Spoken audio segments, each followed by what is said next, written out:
Le désordre. Le désordre. Je voulais commencer avec une bonne ambiance. Hello, is anybody there? Oh my lovely goodness, my dear lovely God, Besha, you are there just waiting for me. I'm so happy to be here with you today, dear lovely God, Besha. Just tell me, what's up, dear lovely God, Besha? Vous voyez, n'est-ce pas, l'anglais de Joe Biden en train de couler de source, en train de couler dans mes veines. Qui peut me dire quoi? Genre Los Angeles, Las Vegas, Miami, Beverly Hills. By the way, dear lovely God, Besha, comment est-ce que tu vas? Bien, n'est-ce pas? Et si ça ne va pas, tu le sais, on est entre nous. Tu le sais aussi entre nous, Besha. C'est l'amour, la joie et la bonne humeur. Sur ce, dear lovely God, Besha, let me welcome you to this new episode. And let me welcome you again to my YouTube channel, Ibrahim Larson, alias Papa Kongosa. Dear lovely God, Besha, personnellement, je ne sais même pas comment introduire la vidéo d'aujourd'hui tellement le sujet est dérangeant et bizarre. Je ne sais pas si je dois aussi vous demander de vous prendre quelque chose à grignoter tellement vous serez dégoûté. Franchement, vous allez être dégoûté par la nature de la vidéo. Mais by the way, vous êtes déjà là? On va se poser tranquillement, tranquille. On va se prendre quelque chose à boire. Pourquoi pas aussi quelque chose à grignoter, même si on est dégoûté par après? By the way, on pose le pouce bleu, s'il vous plaît, posez le pouce bleu. Et si tu n'es pas encore un Besha, tu attends quoi? Genre, tu vas venir me regarder, m'écrire en commentaire. Waouh, tu racontes bien les histoires et tu ne t'abonnes pas. Abonne-toi. Clique sur le bouton s'abonner. Maintenant, c'est fait. On se met tous dans le mood de la story.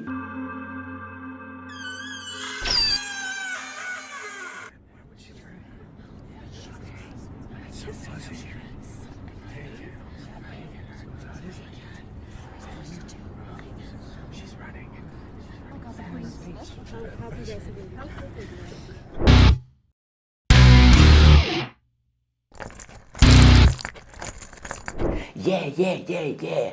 Où est-ce que j'en suis? J'en suis au niveau du décor. Ouais. Quand je chantais encore, je chante en alto. Dans notre jargon musical, on appelle ça l'alto. Imaginez maintenant, je chante en salto. Ce sont les trophées par-ci, les trophées par-là. Franchement, je suis venu aujourd'hui détendre l'atmosphère. Il faut que tout le monde se sente bien. Je disais entre autres, je suis au niveau du décor. Il faut que je pose le décor avant qu'on ne commence. Alors, je suis Herman, je suis ivoirien et ce que je m'apprête à faire risque peut-être attirer les regards sur moi et pas que. Une fois encore, ce que je m'apprête à faire risque attirer sur moi même la foudre. Bah, si c'est le cas, why not? Si c'est mon destin, qu'il en soit ainsi, je le prends, je l'accepte et mon cœur reste ouvert. Et c'est parce que dans la vie, il faut être fair play. J'ai envie de vous dire ceci, il faut que je brise la glace pour mon bien-être mental, moral, voire même physique, parce que c'est très important. Une fois encore, je suis en quelque sorte un rescapé de la vie. Non, je suis définitivement un rescapé de la vie. Let me tell you. Par le passé, j'ai été serveur dans un restaurant assez caché sur Abidjan. J'ose croire que j'articule bien parce que si ce n'est pas le cas, by the way, Molière n'est pas de notre famille. Let me tell you again. Ce restaurant-là n'a rien de commun. Ce restaurant-là n'est pas comme les autres. Ce restaurant-là est différent de tous les restaurants que vous avez déjà vus. Ce restaurant, on aurait dit une maison. Ce restaurant, on dirait une maison parce que je pense que ça existe encore. Très personnellement, si on ne vous dit pas que c'est un restaurant, jamais vous ne le saurez. Et d'ailleurs, personne ne savait qu'il s'agissait d'un restaurant. Et comment vous le signifiez? J'ai travaillé dans ce restaurant pendant 5 mois. Les 5 plus longs mois de toute ma vie après ce que j'ai découvert dans ce restaurant. Après avoir découvert ce qui s'y tramait. Laissez-moi vous plonger la tête la première dans le bain. C'est très important. Il faut toujours mouiller sa tête avant de mouiller son corps pour savoir si le bain il est chaud ou froid. Conseil de grand-mère, c'est un conseil de ma grand-mère. Ceci dit, c'est un secret que je vous livre comme ça. Maintenant que c'est dit, il y a quelques années de cela, j'ai vu dans une annonce qu'on cherchait un serveur pour un restaurant. L'annonce tombe à pic. Vous savez très bien que c'est devenu très difficile de trouver un travail sur Abidjan. Même les diplômes ne garantissent plus le travail. Aujourd'hui, il faut faire des messes basses pour avoir un travail. Aujourd'hui, il faut que ta mère soit quelque chose, que ton père soit quelque chose dans le pays. pour avoir un travail. Et souvent même dans ce cas-là, vous n'avez même pas de travail. Alors, comme je l'ai tantôt dit, l'annonce tombe à pic. J'étais sur le marché du travail, ça faisait longtemps. Je cherchais n'importe quoi pour m'occuper et qui pouvait me permettre d'être indépendant. Imaginez-vous qu'à mon grand âge, j'étais encore dépendant de ma mère. Imaginez-vous qu'à mon grand âge, j'étais encore sous le toit familial. Imaginez-vous qu'à mon grand âge, à mon réveil, je discutais les plats avec mes petits frères. Maintenant, il fallait que ça change. Alors, sans hésiter, sans perdre du temps, sans perdre une seconde, je me suis lancé la tête la première dans l'annonce et à ma grande surprise, j'ai été retenu. Un lapmetalio. Le poste était très bien rémunéré. Un poste de serveur très bien rémunéré. Tu as déjà vu ça où? Franchement, c'était une première pour moi de voir un restaurant payer aussi bien ses employés et encore plus ses serveurs. Mais vous le savez très bien, tout ce qui brille n'est pas forcément de l'or. La règle d'or de ce restaurant, la règle d'or du contrat de ce restaurant stipulait qu'on ne devait en aucun cas donner la situation géographique du restaurant. Tout comme par Pasto, tout comme par Dota, on était tenu par le secret professionnel. On ne pouvait pas l'ouvrir. Gare à toi si tu l'ouvres. Si tu l'ouvres, tu risques d'être poursuivi en justice. Si tu l'ouvres, maman, tu risques d'être lourdement sanctionné. Tu as de l'argent pour payer un avocat. Et si tu avais cet argent-là, est-ce que tu allais chercher un travail de serveur? Je ne pense pas. Alors tu as intérêt à la boucler. D'après les gérants, d'après les dirigeants, d'après les propriétaires du restaurant, c'était tout simplement pour garder l'anonymat. C'était tout simplement pour protéger les grandes personnalités qui y venaient pour manger en toute clandestinité et tranquillité. Le tout sans être vu ou être suivi par n'importe qui.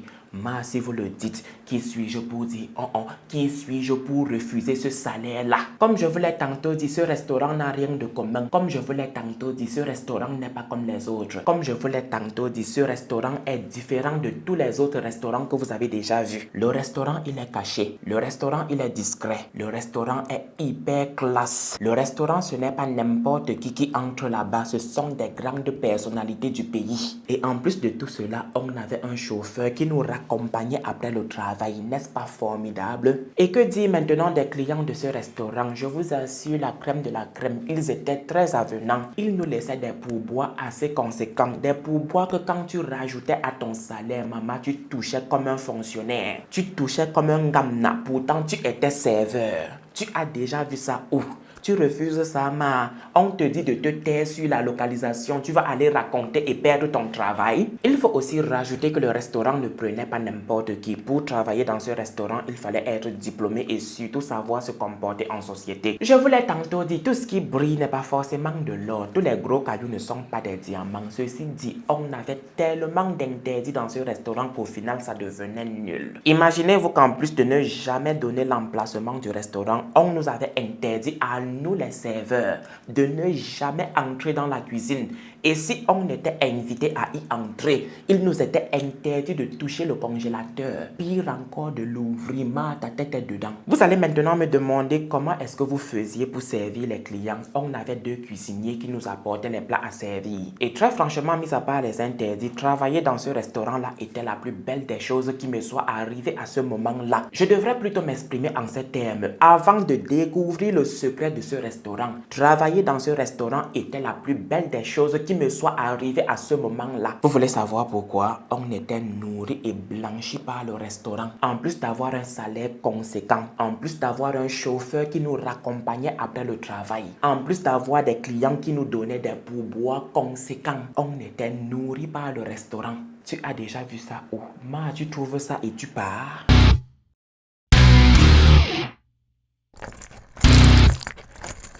Ça fait pratiquement 5 mois que je travaille dans ce restaurant. Ça fait pratiquement 5 mois que je respecte les interdits. J'ai été pendant pratiquement 5 mois le meilleur des employés. Un bon employé, un employé réglo et irréprochable. Je n'étais pas là pour m'occuper des interdits. Non, j'étais là pour m'occuper de mon travail, avoir mon argent et prendre soin de moi, prendre soin de ma peau. Regardez-moi comment est-ce qu'elle brille. Ce sont les produits Bell Secret. Je les utilise depuis depuis 2020. Ça t'arrange la peau correctement et bien et sans hydroquinone. Et oui, je ne vais jamais vous le dire assez. Il y a la gamme Diamond, il y a la gamme Gold Skin et il y a la gamme Teint Ébène. Vous avez un large choix. Et comme je l'ai tantôt dit, vous n'allez jamais éclaircir bêtement. Parce qu'il n'y a pas d'hydroquinone dans nos produits. Et est-ce que je peux vous dire un secret? Vous avez droit à 20% de réduction sur l'ensemble du site avec le code promo IL20. 20% de réduction. Et surtout, n'oubliez pas votre savon Kojic. N'oubliez pas votre savon au curcuma. N'oubliez surtout pas votre savon au citron. Très important, oh. Et n'oubliez pas votre crème solaire, oh maman. J'étais là pour m'occuper de mon travail et avoir mon argent. Voilà maintenant qu'un soir après mon service, je suis entré dans la cuisine sans être invité. Personne ne m'avait invité. Pour ma défense, j'avais donné mon téléphone à l'un des cuisiniers avec qui je m'entendais très bien pour qu'il le mette en charge. Et voilà qu'à mon heure de rentrée, le gars n'est pas là. À mon heure de rentrée, personne n'est dans la cuisine. Qu'est-ce que je fais? Je dois rentrer. J'ai alors décidé d'entrer vite fait dans la cuisine pour récupérer mon téléphone. Je vous l'ai dit, c'était mon heure de rentrée. Et quand mon heure a sonné, il n'y avait personne dans la cuisine. Alors je suis entré, ni vu ni connu. Je débranche mon téléphone, je sors, ni vu ni connu. De toute façon, qu'est-ce qu'il cache à l'intérieur? Et en plus de cela, c'était ma première fois d'entrer dans la cuisine. Quand j'entre, je vois mon téléphone posé sur une table. Je m'en vais vers mon téléphone, je le débranche. Au moment de sortir, qu'est-ce que je vois sur la table de travail? Un énorme bras, une énorme cuisse, un gros pied. Je vous assure, je n'y crois pas un instant. Pour moi, c'est une blague de mauvais goût. Pour moi, je suis dans un rêve et il suffit de me pincer pour me réveiller. Je me suis pincé, tchac.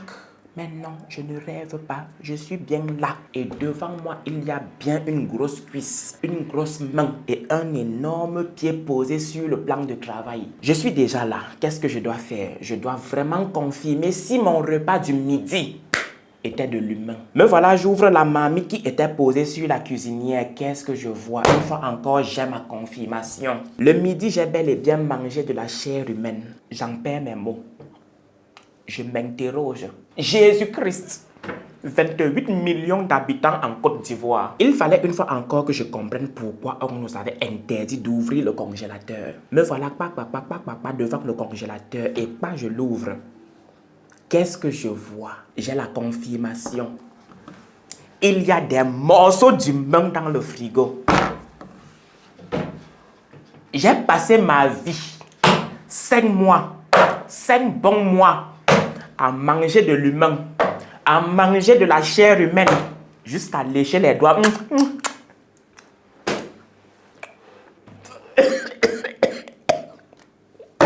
Eh man, tu as mangé de l'humain pendant 5 mois.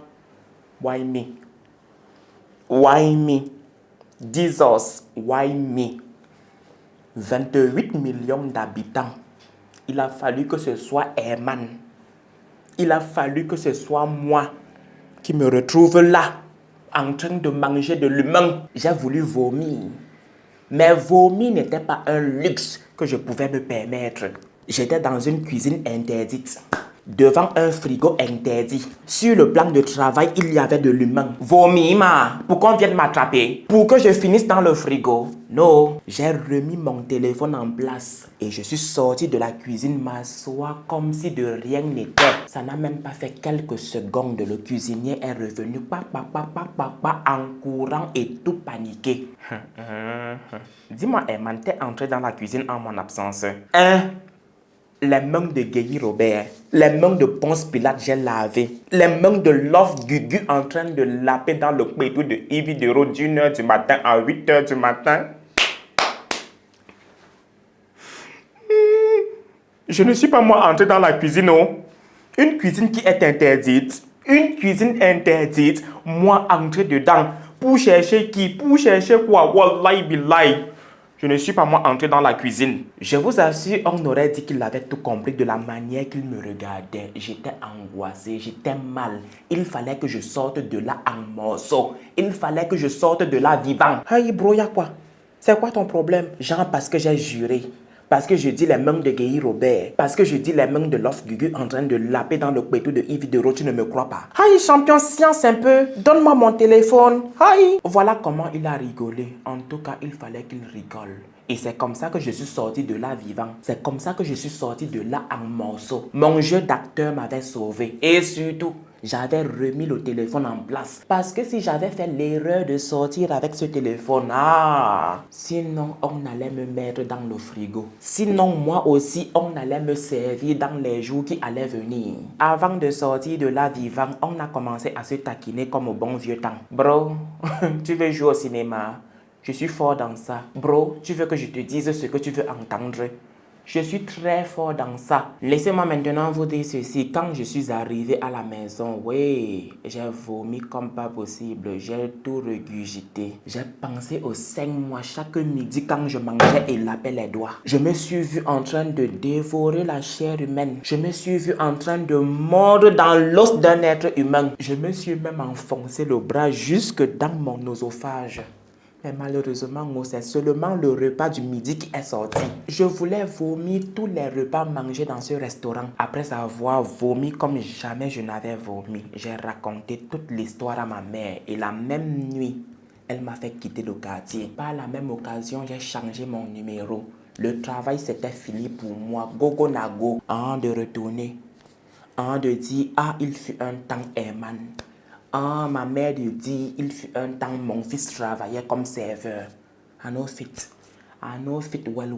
Comment vous le signifiez? J'ai passé des années et des années dans la peur des représailles. Et seul Dieu sait ce qu'ils m'auraient fait ces gens-là s'ils m'avaient retrouvé. Let me tell you, à chaque jour qui passe, je remercie mon Seigneur et Sauveur personnel. À chaque jour qui passe, je lui dis merci. Merci mon Seigneur de m'avoir sorti de là. Et apparemment, après mon départ brusque, le restaurant a été délocalisé. Ils avaient peur que j'aille peut-être à la police. Et même si j'allais à la police, est-ce que j'avais des preuves? Bien sûr que non. Au contraire, j'allais finir dans le frigo. Au contraire, j'allais finir dans l'estomac de ces gens. Voilà pourquoi j'ai choisi de me taire. Voilà pourquoi ma mère s'est battue corps et âme, jour et nuit, pour que je quitte le pays. Maintenant, petite clarification, la viande de l'humain est comme la viande de porc. À chaque fois que je mordais dans cette viande-là, j'avais l'impression que je mangeais du porc. Pourtant, je mangeais de l'humain. Let me tell you again. Depuis ce jour-là, je ne mange plus la viande du porc. Depuis ce jour-là, je ne passe plus à côté du porc. À chaque fois que je pense que j'ai mangé de l'humain par le passé, je suis estomaqué, je suis choqué, je suis abasourdi. Je suis tout ce que vous pouvez vous imaginer. Je vous ai tantôt dit, je passe ma vie à prier pour que le Seigneur puisse me pardonner un jour. Même si je l'ai mangé sans toutefois connaître que je mangeais de la chair humaine. Je trouve plus que nécessaire de me confier parce qu'il y a tellement de choses qui se passent dans l'ombre. Des choses qui méritent d'être connues par le monde. Oh my God. Oh my God. Oh my lovely goodness. C'était chaud, n'est-ce pas? My dear lovely Kabesha, please let me tell you something. Let me tell you. C'est tout pour l'histoire d'Herman qui pendant 5 mois, 5 longs mois a mangé sans le savoir de la chair humaine. Qui pendant 5 mois, 5 longs mois a travaillé dans un restaurant qui sert de la viande humaine à ses clients. Dear lovely Kabesha, si t'es resté jusqu'ici, fais-le moi savoir en commentaire. Sur ce, on se reprend à très bientôt. May God bless you. Kiss. Mais avant, dear lovely Kabesha, teach us so. Ne faites jamais confiance en qui que ce soit. Gardez toujours vos gros yeux grands ouverts. Car c'est votre propre orteil-ci qui joue aux innocents. C'est votre propre orteil-ci qui joue aux innocents. Qui finira un jour par vous trahir. Qui finira un jour par percer votre chaussure. Mais vraiment, on a beaucoup de souffrance. On a beaucoup eu la tort. On est souffert. On est tellement souffert maintenant. Mais vraiment, on a beaucoup de souffrance. On a beaucoup eu la tort. On est souffert. On est tellement souffert maintenant.